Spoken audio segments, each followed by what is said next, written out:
Good morning, everybody. It's a special day. Luckily, we're here before the rain starts, if it does in fact hit, but it looks like it's coming. So first of all, I want to thank everyone for being here. Councilor Clark is here with us. Councilor Zanotti, our Deputy City Manager Melissa Reams is here. Marketing Director Dawn is here. She started the countdown for us earlier. Got Chief Watts. We have the famous Miss Ruby here. Definitely, she's here. She helps run the fire department, and when I mean helps, I mean she runs it. So, but she got to be here today. So, thank you all for being here, and thank you all for joining us, Facebook and on the internet. This is such an important day, not just for Thomas, because we're here to pin Thomas as he becomes the new fire marshal, but it's important for our department. It's important, obviously, for Thomas's family. And it's important for our city because he's going to have such a huge impact on what we do here. And before we go any further, we're going to talk about what the badge and the badge pinning actually represents. The badge, it has bugles on it, which his will have 4, and the bugles represent leadership on the fire ground. And we talk about this every time that we do one of these, and it seems like we do them fairly often, which I'm very thankful for, but it's worth mentioning again and again and again. Before we had handheld radios, we had bugles that you would speaking trumpets, and the leader on the fire ground would have a speaking trumpet to give orders to the fire crews. So if you had a speaking trumpet, you were as a symbol of leadership, and we still use those today on our badges. But, you look at the badge, and it's not just a piece of metal, clearly. It represents hope, it represents trust, it represents tradition. It's something bigger than us, and it's a very, very special thing, and it carries a lot of weight. And having someone pin the badge on us is very important, too, and Melinda's going to pin the badge on Thomas today, and it represents a couple of things. It represents that, we don't do this by ourselves.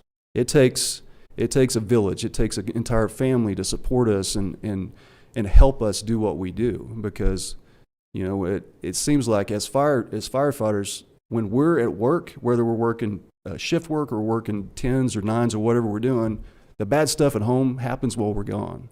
The cat will get stuck in the dryer or under the couch. I mean, things that you would never imagine, like, how does this happen? But it does. And it always happens when we're gone, and our families are left to deal with that, and they do an amazing job. So we couldn't do this without them.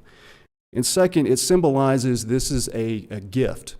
As somebody pins this on us, as she will to pin this on Thomas today, it's an honor to be given, and it's a gift of trust, and it's given, which means it can be taken away. So we have to earn the right to wear that badge every single day, because it means so much, not just to us, but to everybody.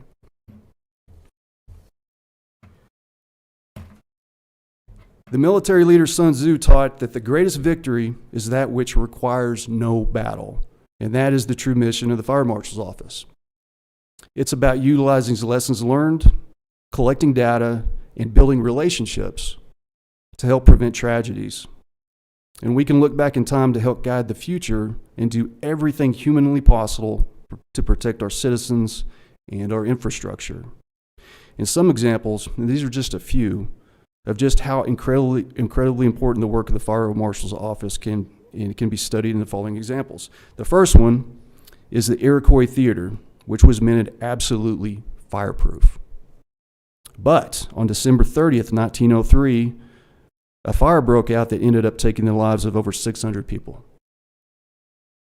The Iroquois Theater tragedy led to the fire codes that placed limits on maximum seating capacity. It mandated continuously lit exit signs and improvements to exit doors, including the invention of panic bars. In New York on March 25th, 1911, a fire broke out in the Triangle Shirtwaist Company. It was located on the top 3 floors of a 10-story building, and because of the building design and dangerous operational practices, 146 young women lost their lives. And this tragedy led to the following: inward swinging doors, mandatory fire drill training, and the development of one of fire prevention's and most important codes.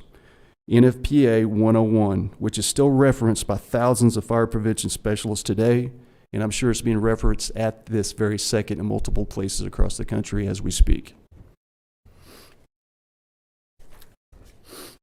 In Las Vegas, on November 21st, 1980, a fire broke out on the first floor of the MGM Grand Hotel and Casino. And even though the fire was contained to the first floor, the fire caused 85 deaths. The huge majority of deaths were caused by smoke inhalation and carbon monoxide poisoning.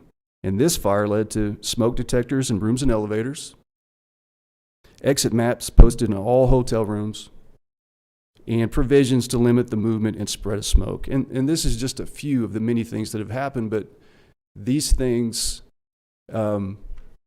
absolute tragedies, thousands of people lost their lives, but we learned from them, and we've applied the lessons that we learned so we can prevent other people from having to lose their lives. So when we see maps and we go to a hotel and you just take it for granted, there's a map of the exit routes on the back of the door, that's because people lost their lives to get that there. And that's what the work of the fire marshal does, saves lives through prevention.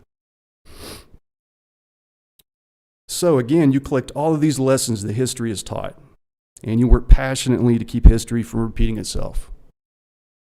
With data, knowledge, and science, you can predict what conditions and behaviors that will lead to needless fires and ultimately people losing their life. And Thomas, you realize that the majority of the work that you do will not be readily apparent. It's a thankless job. But your efforts will protect and save the lives of more people than you will ever know. I want to share with you a quote of mine, that one of my favorite quotes, and it says, "You will achieve the greatest results in business and career if you drop the word achievement from your vocabulary and replace it with contribution."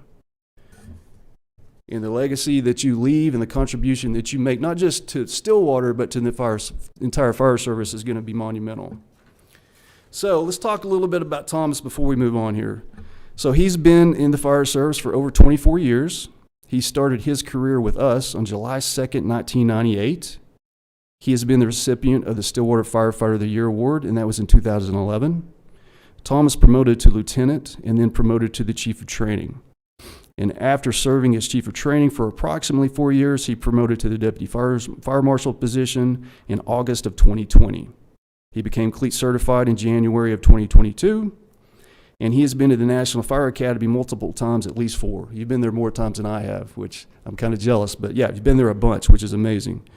Thomas has a bachelor's degree from OSU, and he currently holds a FIT certification through the IAAI, and I'm not sure what that stands for. I'm not even going to pretend like I do, but it sounds really important, and I know it is.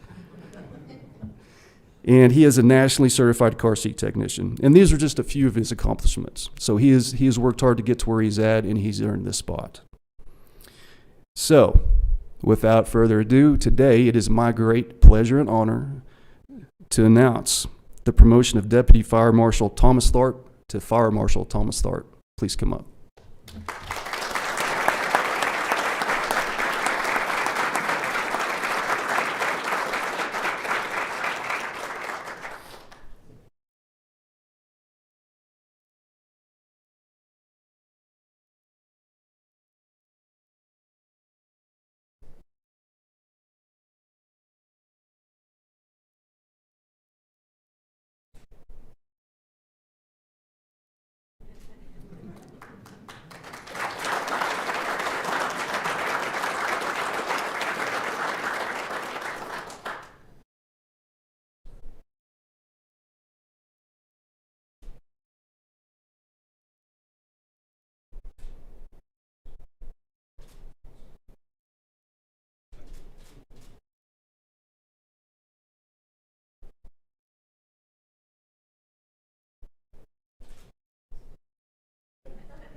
Thomas, do you want to say anything? Here's your chance. Okay. All right. Got to ask. Again, I want to thank everybody for being here. This is a special moment for all of us, and thank you for helping capture it with us. And please take pictures with Thomas before you leave, and have a great and safe day. Thank you.